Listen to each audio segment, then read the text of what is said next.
बिस्मिल्लाहिर्रहमानिर्रहीम अल्हम्दुलिल्लाहि रब्बिल आलमीन अल्लाहुम्मा सल्लि अला मुहम्मदिन नबील उम्मी व अला आलिहि वसल्लम तस्लीमा।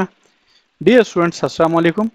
आज के लेक्चर में हम कम्प्लेक्स नंबर की डिफरेंट रिप्रेजेंटेशंस पढ़ेंगे, जैसे कार्टेशियन फॉर्म या रेक्टेंगुलर फॉर्म, इसकी एक रिप्रेजेंटेशन है।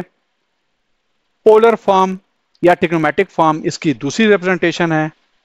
और तीसरी जो रिप्रेजेंटेशन है वो है एक्सपोनेंशियल फॉर्म। सो स्टूडेंट्स, सबसे पहले हम कार्टेशियन फॉर्म को डिस्कस करते हैं।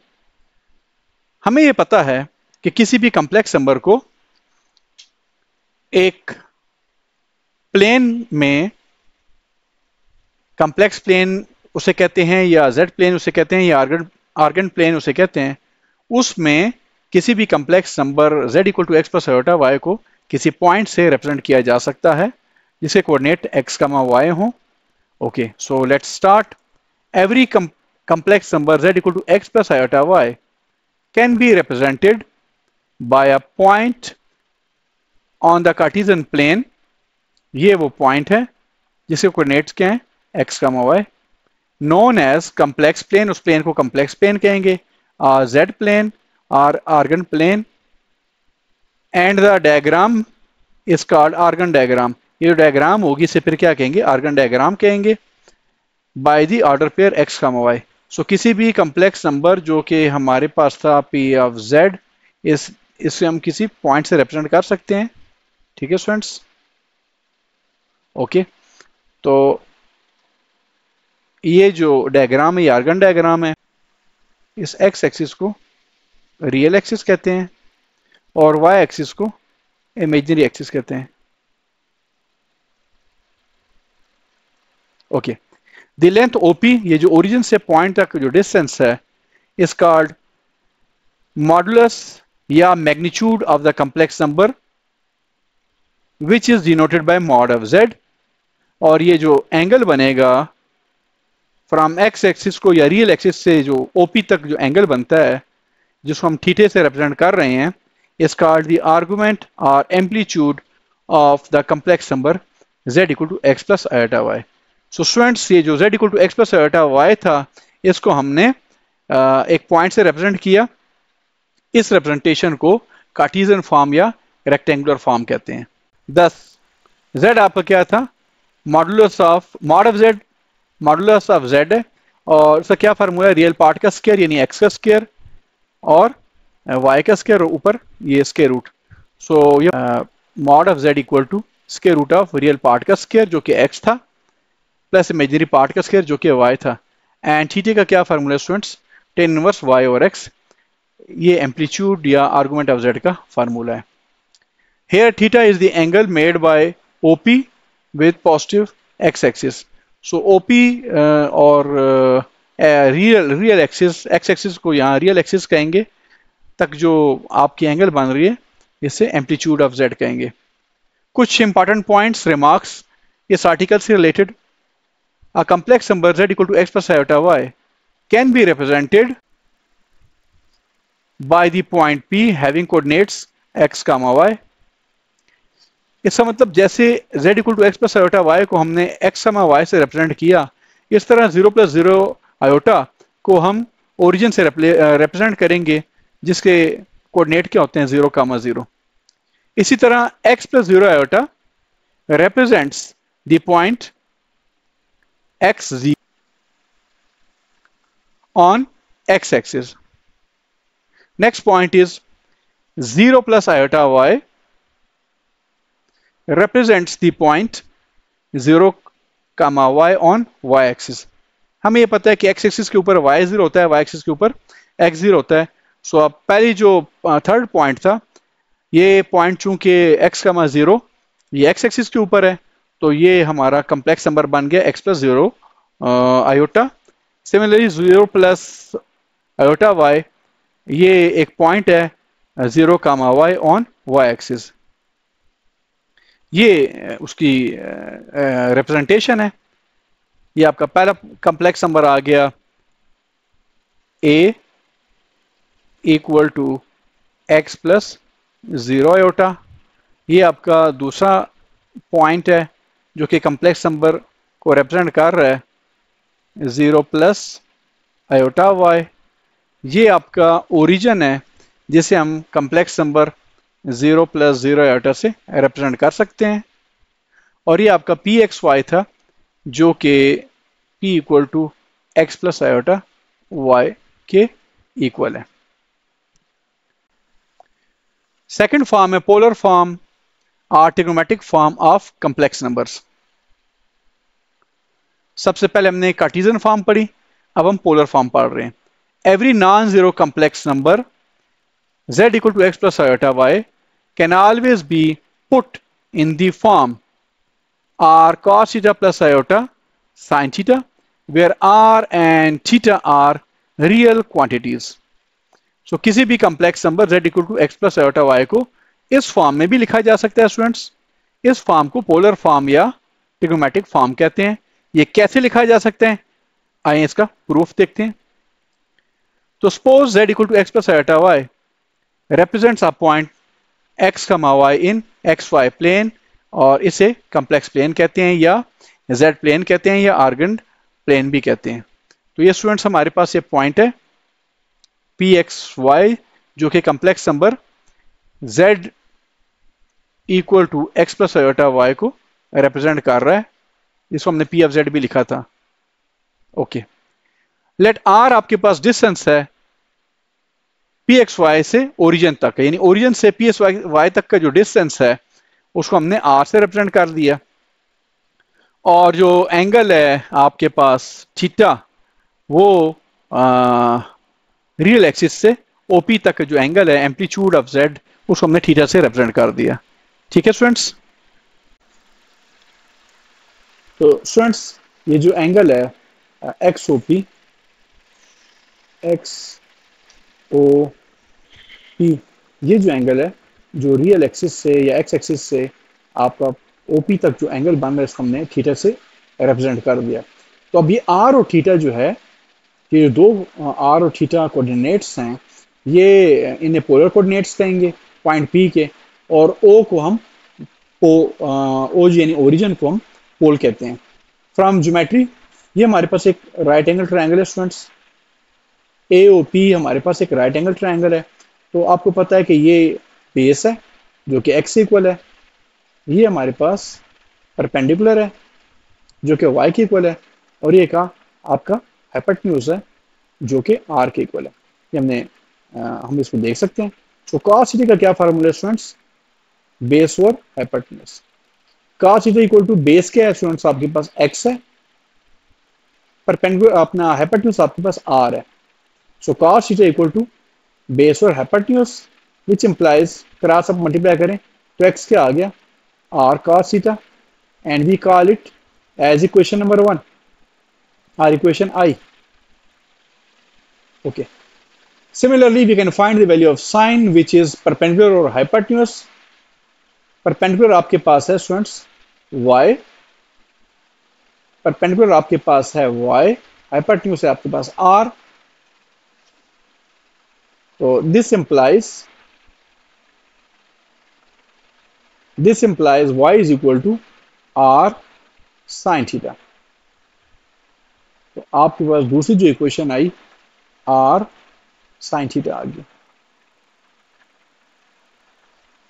ओके, अब स्केयरिंग एंड एडिंग करें 1 और 2 को, तो आपके पास आएगा x square plus y square equal to,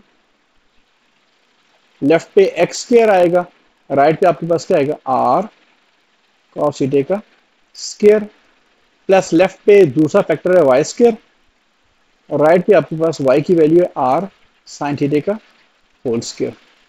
okay, तो आपके पास बन गया लेफ्ट पे x square plus y square, right पे आपके पास आर स्क्वायर आप कॉमन लें स्टूडेंट्स, तो आएगा r square cos square theta plus cos square theta plus sine square theta,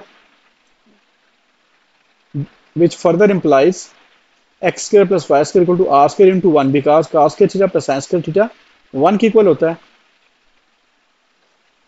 इसका मतलब ये हो गया कि r स्क्वायर आपके पास है x square plus y square या आर आपके पास आएगा, चूंकि लेंथ है ये, तो उसके root of x square plus y square आएगा, पॉजिटिव में आ जाएगी। और हमें ये पता है स्टूडेंट्स के square root of x square plus y square modulus या मैग्नीट्यूड ऑफ जेड होता है, जिसे हम मॉड ऑफ जेड से रिप्रेजेंट करते हैं। सो आर हमारे पास मॉड ऑफ जेड के इक्वल आ गया। देयरफॉर ये हमारा कॉम्प्लेक्स नंबर जो कि कार्टेशियन फॉर्म में था, ये अब क्या बन गया, एक्स की वैल्यू क्या है, आर cos थीटा, हमने ऊपर ये निकाली एक्स की value r cos theta, plus iota इसी तरह, प्लस आयोटा इसी तरह, वाई की वैल्यू आ गई हमारे पास आर साइन थीटा, जो कि ये लिखी है।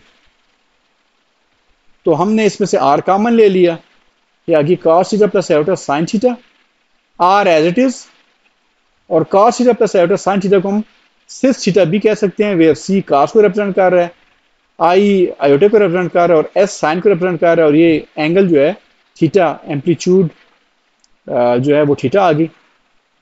सो ये जो फॉर्म है जिसमें आपने साइन और cos को देखा, इसे पोलर फॉर्म कहते हैं, ट्रिगोमेट्रिक फॉर्म कहते हैं, या मॉडुलस एम्पलीट्यूड फॉर्म कहते हैं। मॉडुलस एम्पलीट्यूड फॉर्म क्यों कहते हैं स्टूडेंट्स, क्योंकि इसमें ये मॉडुलस आ गया आर जो कि मॉड ऑफ जेड के इक्वल था, और एम्पलीट्यूड या आर्गुमेंट जो आपके पास थीटा आ गया। तो ये मॉडुलस एम्पलीट्यूड फॉर्म है, या पोलर फॉर्म है, या ट्रिगोमेट्रिक फॉर्म है इस जेड की, जो कि कार्टेशियन फॉर्म में था, एक्स प्लस आयोटा वाई के इक्वल था। हेयर आर जो था हमने ऊपर पढ़ चुके हैं, square root of x square plus y square है, जो कि मॉड ऑफ जेड के इक्वल है, ये मॉडुलस कहलाता है। और थीटा को आर्गुमेंट या एम्पलीट्यूड ऑफ जेड कहते हैं, इसे ए आर जी ऑफ जेड से लिखते हैं, आर्गुमेंट ऑफ जेड या एम्पलीट्यूड ऑफ जेड। स्टूडेंट्स यहाँ बड़ा इंपॉर्टेंट पॉइंट आ रहा है हमारे पास, थीटा की वो खास वैल्यू जो इस रेंज के अंदर आए माइनस पाई से लेके पाई के दरमियान में, यहाँ पाई के इक्वल भी हो सकती है और माइनस पाई से हमेशा बड़ी।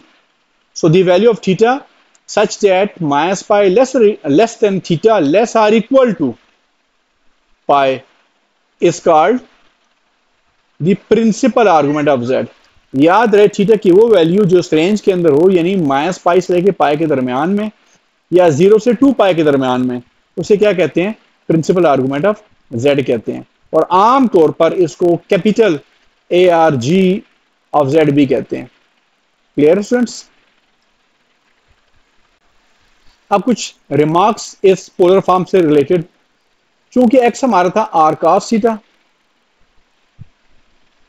y हमारा आर साइन थीटा, ये हमने दो इक्वेशन पीछे पढ़ चुके हैं। सो 2 डिवाइड बाय 1, सेकेंड इक्वेशन को फर्स्ट पर आप डिवाइड करें तो आपके पास आ जाएगी y over x equal to r sine theta divide by r cos theta. r cancel हो गया स्टूडेंट्स, तो y ओवर एक्स हमारे पास क्या आ गया, टेन थीटा आ गया। It implies theta equal to tan inverse y over x. ये जो वैल्यू है थीटा की, इसे क्या बोलते हैं, argument or amplitude of z, जो कि हम पहले भी पढ़ चुके हैं। चूंकि साइन और कॉस पीरियोडिक फंक्शंस हैं और इनका पीरियड 2 पाई है, लिहाजा थीटा के अंदर अगर हम 2n पाई ऐड करें तो ये सारे क्या कहलाएंगे, आर्गुमेंट्स ऑफ जेड कहलाएंगे। So if theta is an argument then 2n pi plus theta, where n की ये वैल्यूज जो हैं are also arguments. Further arguments is a multi valued function. ठीक है स्टूडेंट्स, आप डिफरेंट n पुट करें तो आपके पास डिफरेंट आपके पास आर्गुमेंट्स आते जाएंगे, ये सिंगल वैल्यूड फंक्शन नहीं है। हेंस आइडेंटिफाई द क्वाड्रेंट, सबसे पहले हमने क्वाड्रेंट देखना है कि पॉइंट किस क्वाड्रेंट में लाया कर रहा है, पहले में लाया कर रहा है, दूसरे में लाया कर रहा है, तीसरे में कर रहा है, चौथे में कर रहा है, या एक्स एक्सिस के ऊपर है या वाई एक्सिस के ऊपर है, यानी रियल एक्सिस के ऊपर है या इमेजिनरी एक्सिस के ऊपर है। Where the complex number lies, theta can be obtain by considering the principal value only. तो प्रिंसिपल वैल्यूज को कंसीडर करके हम थीटा फाइंड आउट कर सकते हैं। Now we discuss principal value of argument. We have already discussed के theta की वो वैल्यू जो इस रेंज के अंदर हो, minus pi less than theta less और इक्वल टू पाई, या 0 लेस देन थीटा लेस और equal to 2 pi is called principal value of argument and it is denoted by a r g arg of z। यहाँ a capital है, वहां हमने amplitude के case में small ए लिखा था। ये just in order to differ both principal value and amplitude. तो दोनों में फ़र्क ज़ाहिर करने के लिए उसको हमने स्मॉल ए आर जी लिखा था, ये कैपिटल पहला पॉइंट कैपिटल है, बाकी ए आर जी वो as it is argument of z. Now how to calculate principal value of argument, कि हम प्रिंसिपल वैल्यू निकालने के लिए क्या क्या शॉर्टेस्ट टेक्निक्स जो हैं वो यूज़ कर सकते हैं। तो स्टूडेंट्स ये पॉइंट्स आपने याद रखने हैं। अगर क्वाड्रेंट पहला है, यानी रियल पार्ट भी पॉजिटिव और इमेजनरी पार्ट भी पॉजिटिव, तो डेफिनेटली क्वाड्रेंट पहला बनेगा। कम्प्लेक्स नंबर जो है पॉइंट की रिप्रेजेंटेशन अगर हम उसको दें तो क्वाड्रेंट पहला बनना चाहिए।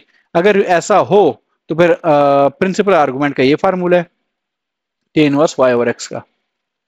अगर पॉइंट सेकंड क्वाड्रेंट हो यानी कम्प्लेक्स नंबर सेकंड क्वाड्रेंट के अंदर आ जाए, तो फिर प्रिंसिपल आर्गूमेंट का क्या फार्मूला है, pi minus tan inverse y और एक्स। स्टूडेंट्स अगर हम इसको ज्योमेट्रिकली लिखना चाहें तो एक ये है कि ये अगर पहला क्वाड्रेंट था पहले केस के लिए जिसमें एक्स और वाई पॉजिटिव हैं, तो हम ये एंगल प्रिंसिपल आर्गूमेंट को ये एंगल होगा हमारा थीटा।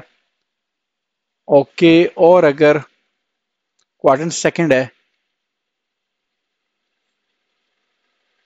ये पॉइंट है, तो फिर प्रिंसिपल आर्गूमेंट हमारा ये टोटल पाई है, तो pi minus tan inverse y और एक्स, और यहाँ मॉड लगा देते हैं ताकि नेगेटिव जो है वो साइन खत्म हो जाए। Same is the case for third quadrant. In this case argument of z can be found by ten inverse y और x। यहाँ आपने मॉड ले लेना है minus pi, and in fourth quadrant ये प्रिंसिपल आर्गूमेंट का ये फार्मूला आएगा। कुछ पॉइंट्स थीटा से रिलेटेड, आर्गूमेंट से related. If the complex number lies in the first and second quadrant, तो फिर थीटा की ये रेंज होगी, आप चेक कर सकते हैं आर्गूमेंट की ये रेंज होती है। और अगर कम्प्लेक्स नंबर लाई करे थर्ड और फोर्थ क्वाड्रेंट में, तो थीटा की ये रेंज होती है। और if z is purely positive real number, purely positive real number का मतलब क्या है कि ये ओरिजिन के राइट हैंड साइड पे और एक्स एक्सिस के ऊपर है। पॉइंट अगर यहाँ पड़ा है तो स्टूडेंट्स आप देख सकते हो कि यहाँ इस पॉइंट पर एक्स एक्सिस के ऊपर है या रियल एक्सिस के ऊपर है, तो इस पॉइंट का खुद तक के जो एंगल बन रहा है वो, ये एक्स एक्सिस का खुद तक जो एंगल बन रहा है वो 0 डिग्री बन रहा है। तो आर्गूमेंट ऑफ z यानी थीटा जो है वो 0 डिग्री आ गया। If z is purely negative real number, then argument of z क्या है, पाई के इक्वल है। यानी पॉइंट अगर यहाँ पड़ा है रियल पार्ट जो है वो नेगेटिव है और इमेजिनरी पार्ट 0 है, तो यहाँ से यहाँ तक जो एंगल बनती है वो कितनी बनती है, पाई बनती है। So this is pi. If z is purely positive imaginary number, then positive imaginary number यहाँ होगा y एक्सिस के ऊपर होगा। यहाँ ओरिजिन से जो आप y एक्सिस तक जो पॉजिटिव ऊपर की वैल्यू सारी पॉजिटिव होती हैं। पॉइंट अगर यहाँ पड़ा है, यहाँ x 0 होगा, तो इस केस में जो आपके पास एंगल बनेगा यहाँ से यहाँ तक वो कितना बनेगा स्टूडेंट्स, पाई बनेगा। So this is what pi have written. If z is purely negative imaginary, then argument of z क्या होता है, माइनस पाई बाय 2। यानी ये पॉइंट अगर यहाँ पड़ा है तो यहाँ से यहाँ तक एंगल क्या बनता है, पाई बनता है, लेकिन चूंकि ये क्लॉकवाइज डायरेक्शन है तो माइनस पाई बाय 2 थीटा के इक्वल आ जाएगा। स्टूडेंट्स अब हम एक्सपोनेंशियल फॉर्म पढ़ रहे हैं कम्प्लेक्स नंबर की। ये थर्ड फॉर्म है, थर्ड केस है, यानी हम कम्प्लेक्स नंबर को रिप्रेजेंट कर सकते हैं एक्सपोनेंशियल फॉर्म के अंदर, और यहाँ से हम ऑयलर फार्मूला भी डिस्कस करेंगे। वी नो डेट के फंक्शन जो ई पावर एक्स है इसकी एक्सपेंशन ये होती है, ई पावर एक्स इसे होता है 1 + x + x स्क्वायर और 2 फैक्टोरियल प्लस x क्यूब और 3 फैक्टोरियल प्लस सो ऑन। और मैक्लॉरेन सीरीज से हम ये प्रूव कर सकते हैं। कास की एक्सपेंशन ये होती है 1 - x स्क्वायर और 2 फैक्टोरियल प्लस x4 और 4 फैक्टोरियल माइनस x6 और 6 factorial and so on.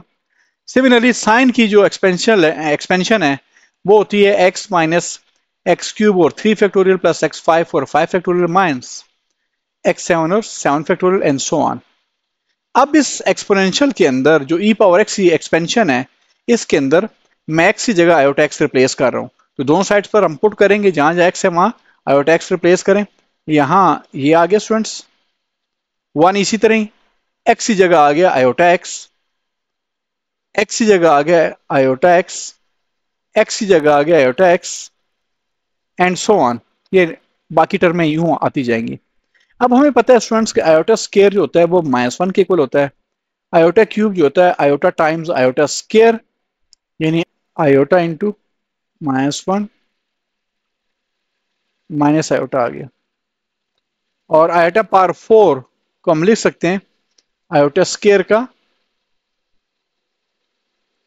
Square, -1 का स्केयर, आयोटा स्केयर -1 के इक्वल होता है, -1 का स्केयर 1 आ गया। सो इस तरह आयोटा 5 को हम लिख सकते हैं iota iota power 4, iota iota power 4 जो है वो 1 के इक्वल होता है, तो आयोटा आ जाएगा। ओके, तो स्टूडेंट्स ये जो सारा एक्सप्रेशन है ये किस इक्वल आ जाएगा, 1 plus iota x as it is, iota x whole square, iota square x square आ गया और आयोटा स्केयर -1 के इक्वल है, तो यहाँ एक्स स्केयर बच जाएगा और ये टर्म नेगेटिव हो जाएगी। फिर आयोटा क्यूब, अभी हमने पढ़ा माइनस आयोटा के इक्वल होता है, तो आयोटा क्यूब एक्स क्यूब को हमने क्या लिखा, माइनस आयोटा एक्स क्यूब और 3 फैक्टोरियल डिनोमिनेटर में as it is. Similarly iota x whole power 4 का मतलब आयोटा 4x4, आयोटा 4 1 के इक्वल होता है, वो मैंने नहीं लिखा, x4 एज इट इज। इसी तरह iota x whole power 5, okay, तो आयोटा एक्स पावर 5 और 5 फैक्टोरियल क्या बन गया, आयोटा एक्स पावर 5 और 5 फैक्टोरियल। अब हम रियल पार्ट अलग करते हैं, इमेजिनरी पार्ट अलग करते हैं। रियल पार्ट में आ गया 1 माइनस एक्स स्क्वायर और 2 फैक्टोरियल, x4 और 4 फैक्टोरियल, ये लिख दिए ये रियल पार्ट सारे, और ये चलते जा रहे हैं। अगर हम गौर से देखें तो ये एक्सपेंशन कास की एक्सपेंशन है, और ये जो इमेजिनरी पार्ट जो हमने इकट्ठे किए थे आयोटा के जो कोएफिशिएंट हैं x माइनस एक्स क्यूब और 3 फैक्टोरियल प्लस x5 और 5 फैक्टोरियल, जिसमें एक ये इमेजिनरी पार्ट था, एक ये था, एक ये था, तो ये हमने इकट्ठे किए, तो हम देख सकते हैं कि ये साइन की एक्सपेंशन के बराबर है। सो हुआ क्या स्टूडेंट्स कि e power iota x is equal आ गया cos x plus iota sin x, says x, c stand for cos, i iota और s साइन के लिए, और x इसकी एंगल है, एम्पलीट्यूड है।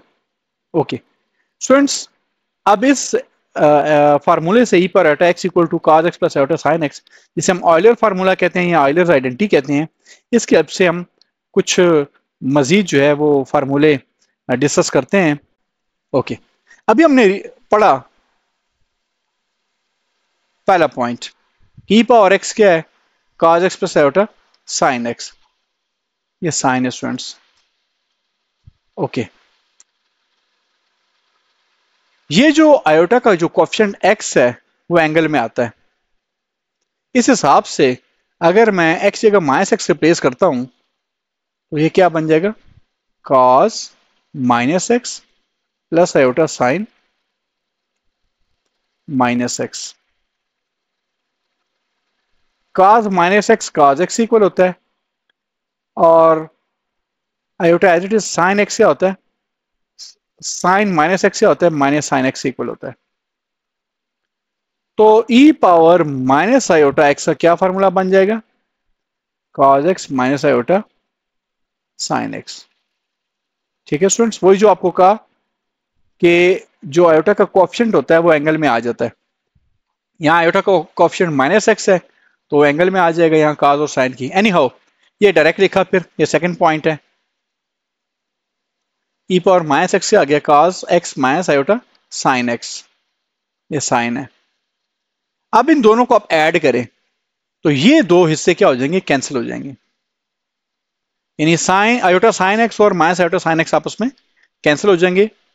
सो लेफ्ट पे आपके पास आ जाएगा e power x plus e power minus iota x, right पे आपके पास क्या आ जाएगा, cos x plus cos x, 2 cos x आ गया। इसका मतलब ये हुआ अगर हम 2 को लेफ्ट पे डिवाइड करें तो cos x का क्या फार्मूला आ रहा है, ई power Etah x plus E power minus Etah x divide by 2। ठीक है स्टूडेंट्स, या cos एक्स से इक्वल आ गया e power Etah x plus E power minus Etah x divide by 2। Again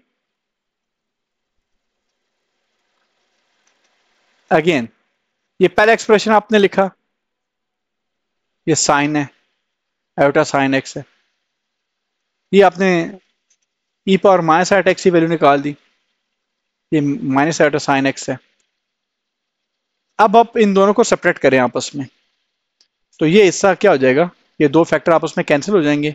E power Etah x minus e power minus Etah x आ जाएगा, iota sine x plus, यहाँ plus आ जाएगा, ये minus थे ना students, तो ये कैंसिल हो गए। क्या आया, ई power iota x minus e power minus iota x से आ गया 2 आयोटा साइन एक्स,